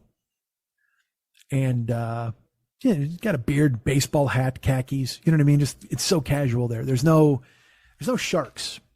Yeah, I thought for sure I was going to get the shark now. You know what I mean? While I'm sitting at the table, when they're like, all right, we got to get the sales manager. You're like, oh fuck. This is some Russian dude with a sugar cube on a toothpick. You know what I mean? He's just going to fucking walk up. I'm like, Jesus Christ. I got to deal with some fucking mobster. But no, it was this guy who was wearing his nice blue CarMax shirt, his khakis, and his baseball hat. And he's, hey, how you doing? Mr. Schmidt, how are you? Yeah, I'm great. I was, at least till I got here. Well, what's going on? Oh my gosh, what's happening? I said, well, I bought the car, and I explained everything. I bought the car, and I love it. It's exactly what I wanted. I found it. It was almost like a miracle because I found the same car in Florida, and then it was sold because I didn't want to pay to have it shipped. I'm like making the story far more elaborate than it needs to be for him. Like, I don't know why because it was too easy at this point. You know what I mean? It was all too easy. And I can't imagine that if I just go, hey, I'm giving your car back, they'll just go, cool. You know what I mean? Like, they sold it to me that way. Hey, I'm buying your car. Cool. I can't imagine in a million years that if I go, hey, I'm giving your car back, then I go, cool. This has to be the part where they fight me, right? So I say, I know I get this elaborate explanation. Hey, man, I saw this exact same car. It just had a different color interior, and it was in Florida, but I didn't want to pay the $2,000 to get it shipped here just for a test drive. So I had to pass on it. And then 2 days later, the exact same car was in Pleasanton, California. So it only cost like $200 to ship it. And it was amazing. And then I didn't even wait for the shipping. Like, I bought it online because the APR was so ridiculous. You guys approved it. And he's just going, yeah. And so basically I'm just jerking him off. And CarMax is great. I love CarMax. It's great. But then I brought it to my mechanic, and he said there was an oil leak. And he goes, oh, wow. He goes, when was that? I go, well, shortly after I bought the car, like, I don't know, a month ago, 3 weeks ago. He goes, okay. And I go, he said there was an oil leak, so I had to bring it to you guys. And then you guys, you gave me a loaner. You had it in the bay for 9 days. And then when you looked at it, you said there was no oil leak. He goes, okay. And our master tech said that. I go, I don't know about then. I go, but I brought it back to my mechanic, and my mechanic with 40 years of experience says there is an oil leak. He guarantees it. He showed me where it was coming from. All this stuff. And, also, I got to tell you, Mario, I'm in 370 large with these guys for 2 inspections. Like it's $165 each time. He goes, oh, wow. I go, yeah. And I asked about getting that reimbursed here. And he goes, oh, yeah, no, we won't do that. I said, no. Tried to do it there sneakily, but I guess it doesn't work the second time either. I said, okay. So he says it's an oil leak. And this is on Saturday. And now I'm here Monday. And he goes, what do you want to do? I said, well, what I want to do is get this oil leak fixed. He goes, well, you say there's an oil leak in our master tech. I go, I just saw your master tech. I was upstairs. They've power washed the engine, so all the oil that was on it is gone. And I don't know. They said there's no oil leak. I go, so he goes, well, okay, but what do you want to do? I go, well, I want this car to be perfect and I want to keep it. I go, but that's not the case. So I think I'm going to have to give it back. He goes, oh, okay. He goes, well, let me pull up your file. And he puts me on the computer and he goes, when did you buy it? I said it was April 15th, I think. And I'm now in his office on May 24th. And he pulls it up and he goes, April 15th. And I go, well, it's April 15th. And he goes, well, that's past 30 days. I go, I understand that. I go, but you guys had it in your service bay for 9 days. So I didn't even have possession of the car for those 9 days. And he goes, well, that doesn't matter. I said, excuse me? He goes, yeah, it's a hard 30 days. I said, yeah, but 9 of those you were fixing a problem that needed to be fixed and you kept it in your service bay. I go, it's not my fault. You didn't have appointments for 9 or 10 days. I go, why would I be penalized for that? And he goes, well, we're not showing a problem. And I go, I understand that, but my mechanic says there is a problem. And I brought it back the first time. You guys said there wasn't one. I go, but either way, the 30 days, that 9 days should not count. That should be tacked on to the end here because I didn't even have the car for those 9 days. And he goes, yeah, that's not how it works. I go, so I'm fucked. And he goes, yeah, what you really needed to do is you needed to go ahead and talk to our mechanic a little sooner. I go, I brought it in as soon as I could. You didn't have an appointment. You told me it would take 9 days. He goes, I understand that, but your contract is a hard 30 days. I go, so I'm fucked. And he goes, yeah, what I'm telling you is you should have, when you brought it in, or you should have read your contract. Did you buy a service program plan with us? And I go, I didn't. I go, quite frankly, it wasn't even offered to me because I bought the car online through robots. Like, I mean, I'm used to guys coming in going, hey man, you want the true code or all that bullshit? And nobody did. And he goes, yeah, if you'd have bought a service plan, we could take care of it. It'd be a totally different story. And I go, so I'm fucked. And he goes, yeah, and I go, listen to me. I'm going to stop you right there because that's the third time I've said I'm fucked. And every time I've said it, you've said, yeah. That's fucking bad. That's bad. And he goes, well, I don't mean to agree with you. I'm just saying, yeah, like it's just a way to open a response. I go, fine. You're not building any confidence in me at this point. I go, how are you telling me that you had it for 9 days and that somehow counts against the 30 days when I didn't have possession of the car? He goes, well, here's what you should have done at that point. He goes, your mechanic says there's a leak. And I go, yeah. He goes, your mechanic says there's a leak. Our mechanic says there isn't a leak. At that point, you should have decided who you would trust more. And then you probably just given the car back the first time you brought it in. And it was at that moment that I realized that CarMax was a car dealer after all. And they weren't interested in you once you were out the fucking door. And look, I had a yellow bow on my car. I had clapping. I had applause and confetti. And now I'm sitting here and you have the balls to tell me that you had it in your service bay for 9 days. And that counts toward my 30-day agreement when it was completely out of my control. It was out of my control. And I said to him, I go, you had it 9 days. Like, I don't know what's the disconnect here. He goes, well, look at what you signed. It says 30 days. It doesn't say 30 days, but if we hold it in service, we'll subtract that or we'll tack it on at the end. He goes, it's a hard 30-day agreement. And I go, dude, as easy as it was to buy this car, this is fucked. He goes, I'm real sorry. I don't know what to tell you. Oh my God. You probably should have just returned it when you brought it in the first time. Like, now it's my fault. It's my fault that I didn't give back the car when they, and also I was, you told me there was nothing wrong with it. Why would I give it back if you told me there was nothing wrong with it, motherfucker? And so he goes, is there anything else I can do for you? And I go, no, absolutely not. I'm fucking bent over. We're done. And he goes, I'm real sorry you feel that way. And he just walked away. And I stood up and I was angry. And I won't lie, I was break shit angry. I wanted to just start flipping computers and shit. I was so fucking mad, but also I was embarrassed because I trusted that this would work. It seemed like it was being too easy, and then it was. And I'm embarrassed because, again, everybody bought this fucking car. And I will just say this. I don't really believe this. I don't firmly believe this, but there is still a sliver of this in my soul. Once again, people helped me out and I fucked up. Because I needed help and I didn't want to ask for help. I waited fucking 3 weeks and finally did. And people responded in a way, once again, it was glorious and people are amazing. And I love you all. Everybody who stepped up, everybody who sent $1 or sent a condolence or sent a note saying, man, I hope it works out. All of you, love you all. And I feel like I let everybody down again. Like in that moment there, I felt like you did it again. Like people trusted you and you fucked up. You bought the wrong fucking thing and you failed them. And I was so fucking mad. I was so mad. And I walked out and they had put my car out for me to pick up and I had to get the keys from the girl in service. And she goes, they take care of it? I said, they absolutely did not. And she goes, what do you mean? And I said, they told me that the 9 days you had it in service didn't count against my 30-day agreement. She goes, that's unbelievable. And there was another girl at the desk, and she was a black girl. And she just looks up and she goes, girl, what? And I said, yeah, they won't take the car back because they say I'm 9 days past my 30-day.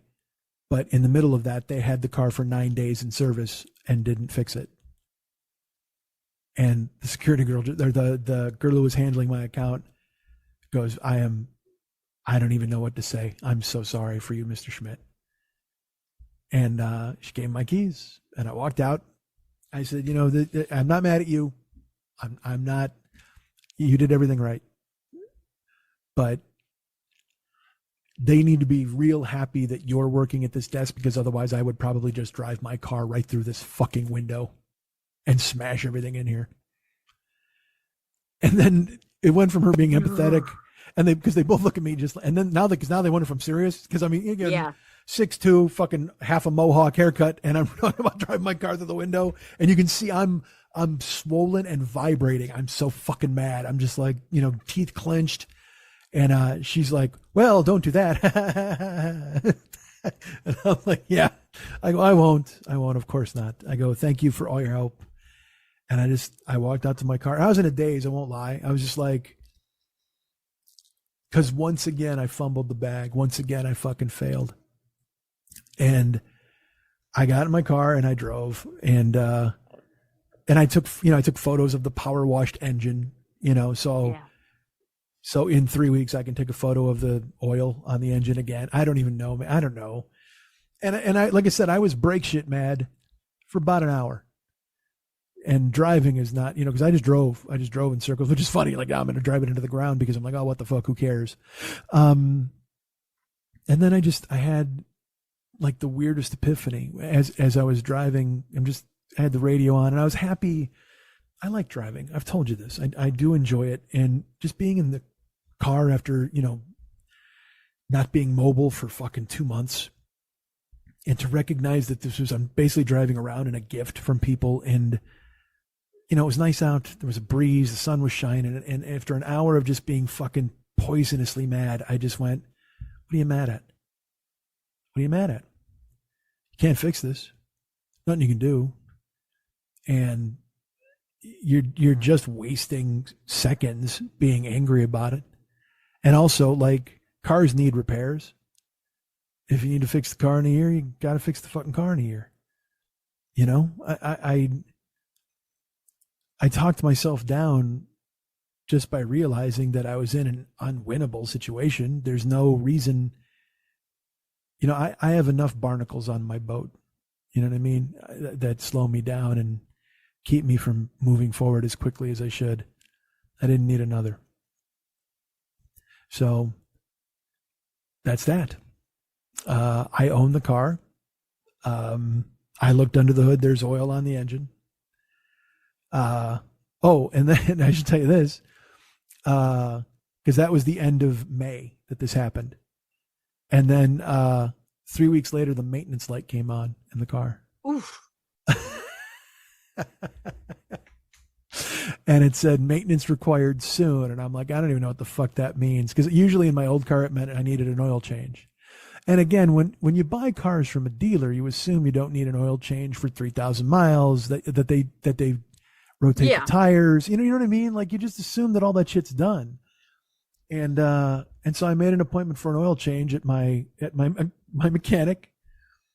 And I walked, you know, I set it up, and Rudy comes in and he goes, "Do you know that there is oil on your?" I go, "Yeah, Rudy, I know. I know. I just wanted to let you know." "I know, buddy. I get squared away. Das not gut." But then they're doing my oil change, and Paul's like, "Mr. Schmidt, could you come here?" And I'm like, and because what they do is they tell you, they look first to tell you what needs to be done, and then they text you to tell you what it is. So I figure I'm getting an oil change, which is like, with new oils and stuff, it's like $90. You know what I mean?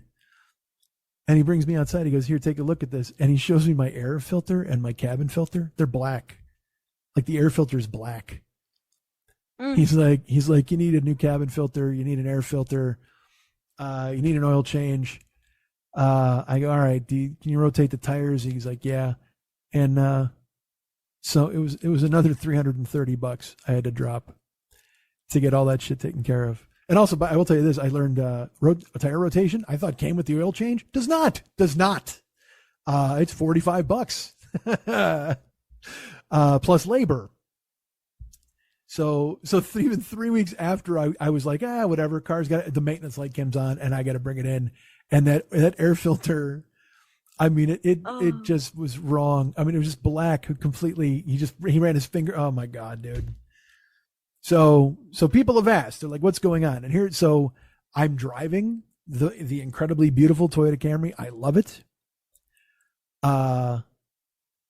It just happens to be a ticking time bomb. And who knows when it will give out. I have no idea. But then again, when you look at it, aren't we all just ticking time bombs? Cars, people, puppies, mice. Pretty much all of us have an expiration date. It's just a matter of when it shows up. And all you got to do is try to run as fast as you possibly can to stay ahead of it, even a step ahead of it. That's all you got to do. So there you go. I got the car. But let's put it this way. You guys bought me a really beautiful paperweight. Not true. That for the time being is functioning as a car. You guys can get me at Mike at MikeSchmidtComedy.com. You guys can be my friends at Facebook.com/the40year-old-boy. You can follow me at Twitter.com/the40year-old-boy. You can follow me at Instagram, Snapchat, and TikTok. I'm Mike40YOB. I do not have a Threads account. Yet. I don't have any plans to get a Threads account. Yet. So eventually I will be telling you about my Threads account. But right now, please know there's no reason to look for me on Threads, damn it. So find me in all of those places. That's where you can go. And did I say you guys get me at Mike at MikeSchmidtComedy.com? All right, good. I hope I did. So follow me and find me and friend me and look for me in all of these places. I don't know for how long, who fucking knows? Until the ice trays and the vitamins team up to kill me in my fucking sleep. See what happens. You guys, I'm part of the Misfit Toys Co-op. I'll tell you that. Never Not Funny, Doug Loves Movies, The Todd Glass Show, and No Fun with Jen Kirkman. Along with Danielle's show, Paul Gilmartin's Mental Illness Happy Hour. All of those are in the Misfit Toys Co-op. They're great. Check them out. Our good friend, the Paranoid Strain, was on vacation for a while. He's back doing the show. Check him out. Our great friend, Fearful Jesuit. Of course, Mex. Now, this will crack you up. First of all, Mex. You can get him at facebook.com/David Mex Hernandez. Be his friend down there. He has a podcast called the Phlegmcat Podcast. You can check it out where all the great podcasts are found. The same place you can find the Paranoid Strain podcast, as a matter of fact. The Phlegmcat Podcast, that's 4 words, the Phlegmcat and podcast. And you want to hear this? This blew my fucking mind. I couldn't believe it when I saw it. Mex is on Threads. He would never get a Twitter account. He would never. I would go, if you're selling art, like, this is a good space to be in. You could do these things and maybe that. And he's like, that's fucking stupid. That's just dumb. I fucking hate it. And he put up his Threads account the other day and I laughed out loud. I literally was like, oh, okay. I mean, it was weird enough when he got an Instagram, but now he's got a Threads. It cracked me up. So he beat me to it. He literally beat me in the social media arena. Good for him. I have, do you know I'm in Cameo? I am. It's the summer. You want to make a video of me telling you to be cool? I can do that. If you want to make a video of me telling you how fucking hot it is, I can do that too. I got all these things ready and loaded and locked. We have the Patreon page, patreon.com/Mike40YOB. Oh my God, there's plans afoot. You can go to MikeSchmidtComedy.com, click the little horn boy in the corner if you want to send something. You're super nice. And let me throw this out there real quick. I don't know how or when this happened. Well, I mean, I know when it happened. It happened just the other day.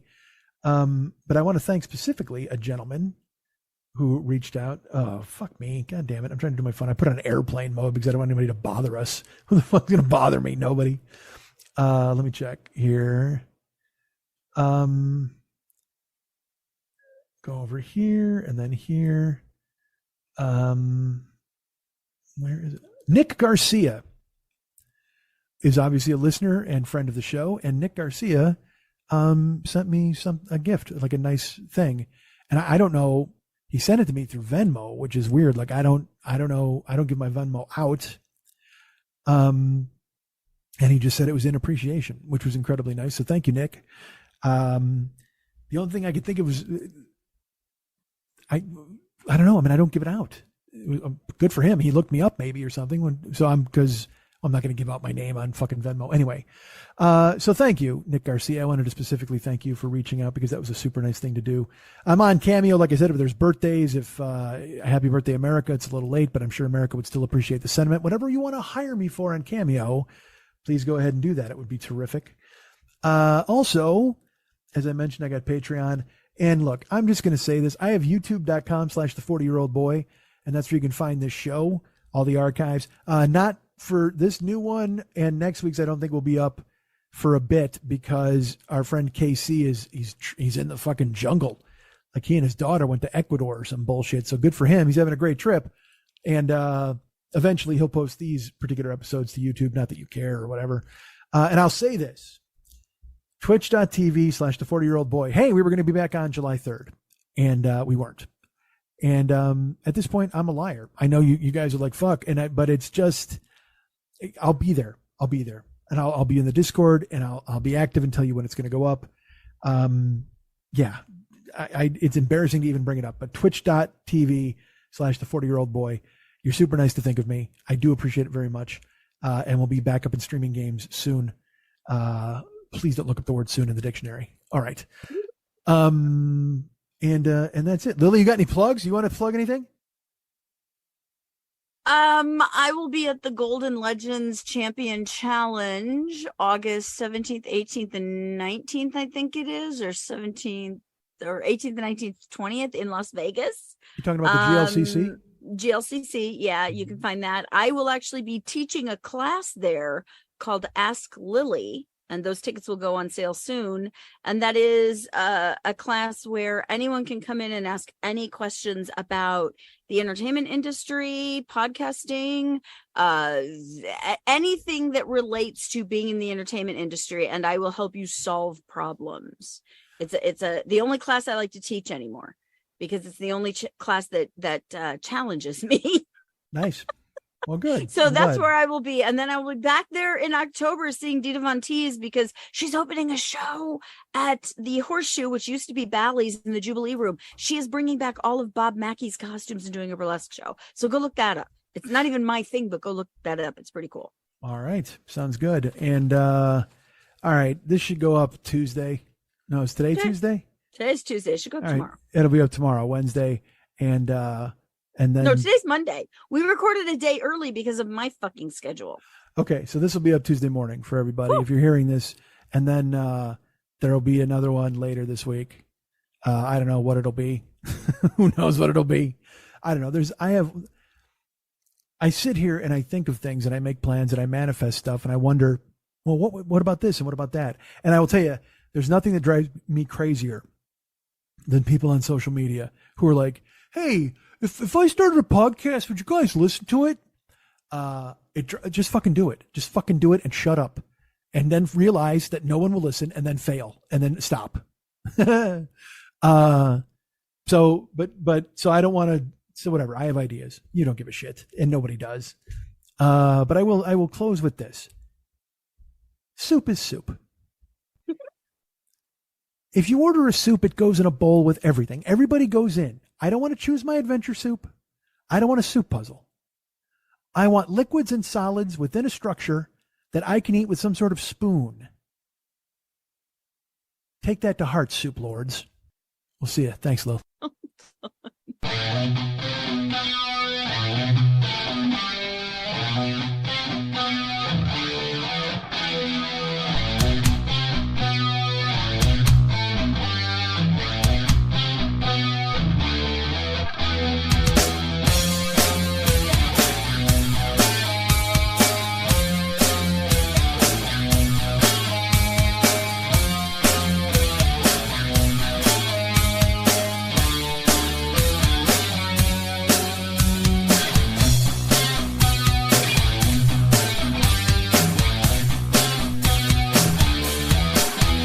If there's anything I like more than me, it's people who like me. I love me, but if you love me, I love you. 'Cause you know why we both love me. How great am I? Let's talk about that for a while. And by while, I mean forever.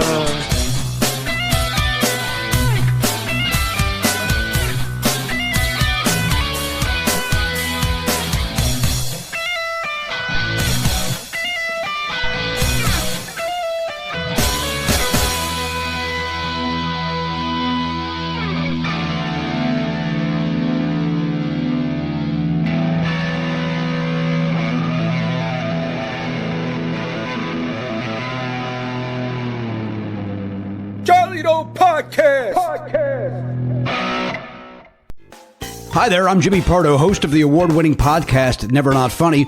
It's a show that's been described as hanging out with friends you never knew you needed.